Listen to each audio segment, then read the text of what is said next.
What's up, everybody? It's me, Ronald Young Jr., and I am here with some very sad personal news. My mother, fan favorite Peggy Lee Young, has died. She died on May 19th. I did the review that you're about to hear on May 20th, probably a little less than 24 hours afterwards. I went to the movies because my mother loved television and movies. I wanted to continue tradition of going and seeing things and enjoying them, despite the fact that she wouldn't be there. She wouldn't be able to do it. I have a lot of regrets about maybe thinking I had more time with her and even imagining that someday I would have her on a very special episode of Leaving the Theater. And now those things can't happen because she's gone.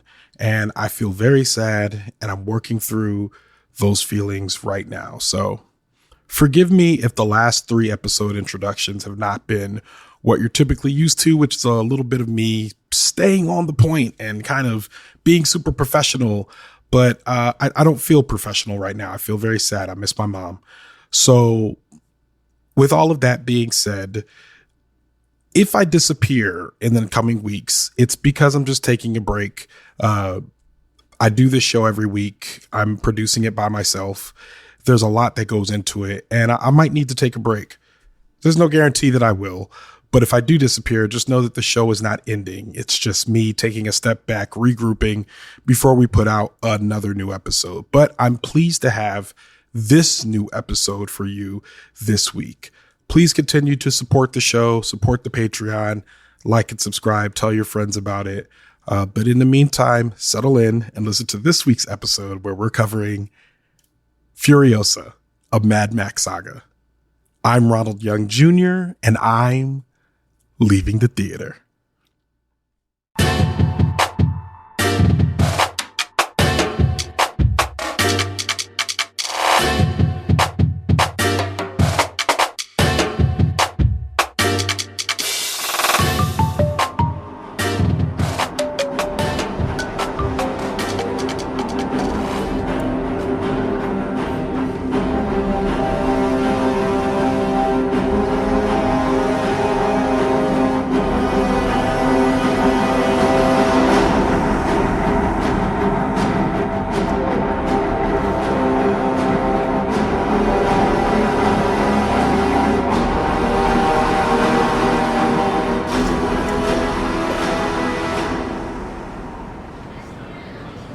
All right, this is Ronald, and I am leaving the theater after seeing Furiosa, a Mad Max Saga. Furiosa, a Mad Max Saga, written by George Miller and Nico Lathouris. Directed by George Miller, starring Anya Taylor-Joy, Chris Hemsworth, Tom Burke, Lachy Hulme, Nathan Jones, and Jacob Tomuri. I am not here alone. I am here with Jonquilyn Hill. That's right. It's the return of the Hill. Yeah, not my fake cousin, who is sometimes also on the show. Not your fake cousin, Nicole, who sometimes just goes by Nicole, so they don't even know that y'all are related. Oh, no, I gave away our secrets. No, to be clear, they're not related. No, we are not related at all. I made that up. That's fan fiction. That's the joke. Actually, and it is Leaving the Theater fan fiction. It's actually canon and Leaving the Theater. Yeah. Not us building lore. What are we, Mad Max? All right. So Furiosa, a Mad Max Saga is a continuation of the reboots or the continuation of Mad Max, which were all been created by George Miller. They used to star Mel Gibson. There was Thunderdome and all this other blah, blah, blah. It is the inspiration for the California Loves. Wow. So the thing that you have to realize is that I've never seen a Mad Max movie. I lied to Ronald and said I was going to watch all of them before we went to go see this, and I did not watch a single one. I am a liar. And I feel like I got so many pop culture references. Like, I thought of both the California Love video and also a very specific episode of the Rugrats that spoofs Mad Max, which, that's adult. Okay. Also Rick and Morty. There's been very many people who have spoofed Mad Max over the years. And in this iteration of it, we're following Furiosa, who was a very popular character from Fury Road, Mad Max Fury Road, played by Charlize Theron at the time. This time played by Anya Taylor-Joy. It's a prequel that kind of gives us how Furiosa came to be, if you will. Now, it's 2.5 hours, and it's you know what? I'm already into my criticism. Jonquilyn Hill, you've not seen a Mad Max a day in your life. What did you think of this movie? Okay, I will say I had a good time. I was like, wow, there's a lot going on here.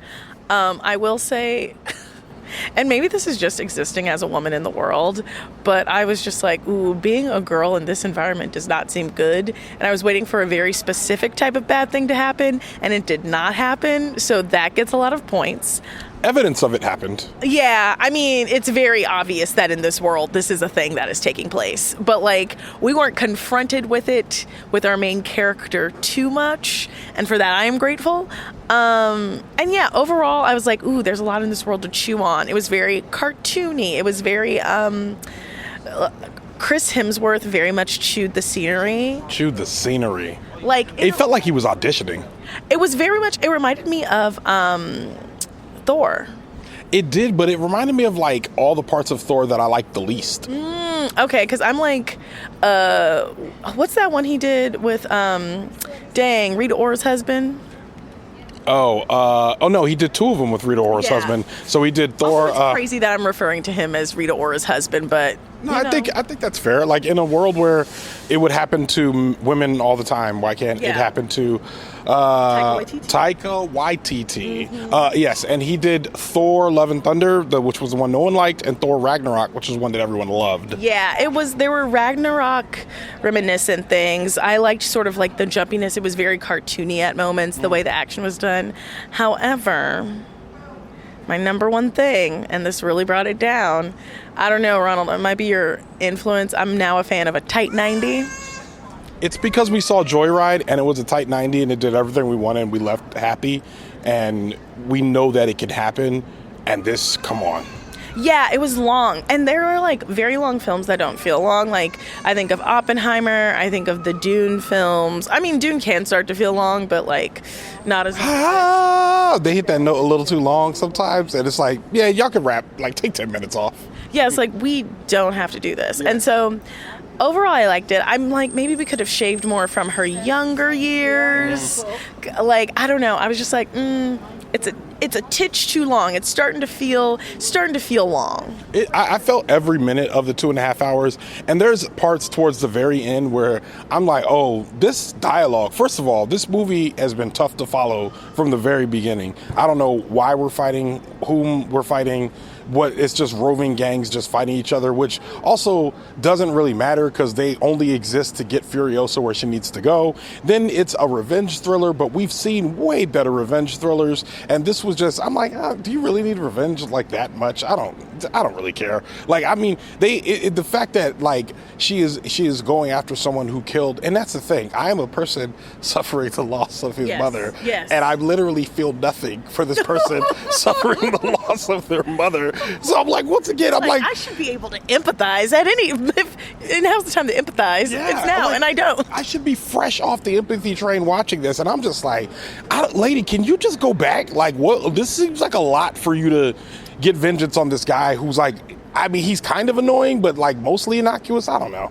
Yeah, I would have given up on him. I would have been like, I need to get back to my people. I know I got cousins. Yeah. I know I have cousins. Yeah, and water and grass and wind and like, Yeah, although maybe it was because if you took my mama and my man, I would be like, I have to do something about this. This must stop. You can't take both. You can't take my mama and my man. That felt, and maybe it's because they built that character out more, that definitely felt more relatable. But again, by the time they get to the part where they're like she's going to go get a revenge from Chris Hemsworth, at that point, I'm just like, man, we're 2 hours in. I need this to start ending soon, because I'm like, and you know what the other thing is, I will say I am tired.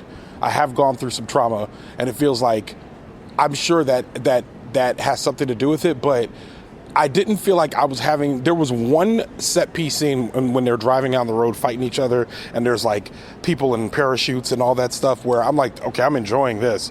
But after that was over, I was like, oh, okay, you can turn it off. Yeah, I almost feel like, I mean, I didn't want it to be longer, but I felt like they rushed through the war, and like battle scenes are kind of like, it's on an IMAX, like this is what we're here for. Like we want to see some battle scenes, and so like that wasn't. I wish there would have been a little bit more of that, like the time spent would have been on that. Also, what I will say is this is a big year for haters, because Chris Hemsworth, the whole reason he like was just like, y'all in love? Stop. Time to do a murder. Like that was basically, and you know what? Sometimes it feels that way, but we're not supposed to act on it. Yeah, I agree. It was generally the motivation. His general motivation meant not much to me at all. So I don't know if it's just an underdeveloped character, or they're just like, we're going to have Chris Hemsworth on to just ham it up a bit, and we'll just kind of see what happens with it. So I don't know. They could have done more there. All of that being said, I mean, I think generally I'm saying I didn't hate it. Like there's a lot of good movies out right now. If you've been listening to the show, you've heard me say like, you know, the movies are back. That's from J.C. Howard. And a lot of that is happening. So to me, this just feels like another entry in, like, you could see Challengers, you could see this, you could see the Ministry of Ungentlemanly Warfare. You can see so many movies. You can see Dune Part 2. Like, you can see so many movies. So I'm just like, this is another entry, but there was nothing about it that stood out as special, I guess. Yeah, it's really interesting to me. Like, I don't think I'm as plugged into what the summer blockbusters would be, but this felt a little early and for a summer blockbuster, and this could have been one. Like, I'm thinking big IMAX. Like July? Yeah, like, it felt like it should have been more of a, like, July release. It's tricky because with the way the movie business works now, you got to get in early so you can get that long tail, so then you could like promote the streaming that you're going to drop it on next, which I think is all like a carefully planned calculus, as like, whereas July 4th weekend maybe isn't as big anymore. All of that being said, Jonquilyn Hill, you know we rate here out of 5 stars, 3 being the average rating, i.e. I would watch this again. 4 being above average, 2 being below average, 1 trash, 5 perfect. And you can know decimals per, Yeah. I always just like to remind people, because I found out several times that a couple people didn't know the rating system until a couple times after they rating J.C. Howard. So, Jonquilyn Hill, JQ, tell me what you would rate this movie. I'm going to give it a 2.85. I think that's fair. I wanted to give it a 3 so bad. It should be a 3. It should be a 3. If it were a little shorter, it would be a 3. I think that this spiritually is a 3 movie. Like, for most people who are just like, I want to go see a movie, sure. Air conditioning for 2.5 hours is about to get hot. We're in D.C. Get on in there and watch this. I would give this a 2.75, so I like your 2.8. So I feel the same. So 2.75. You give it a 2.8. We got a spectator. I don't like that. Like, I want to run up on him now. 2.75. You've given it a 2.8. Yeah. Did I leave anything on the table? No. Anya Taylor-Joy. I love her and her big old eyes. I thought she did a good job. She is like, it's weird. I still look at her as like, as white Zendaya for some reason. Yo, that's it exactly. Yeah. Oh my God. Wait, they should be in a movie together where they just like are skinny and do things. They should be like in a college something where they're like, they need to be in something fun where they're just a tight 90 with like a boyfriend or a sorority or something.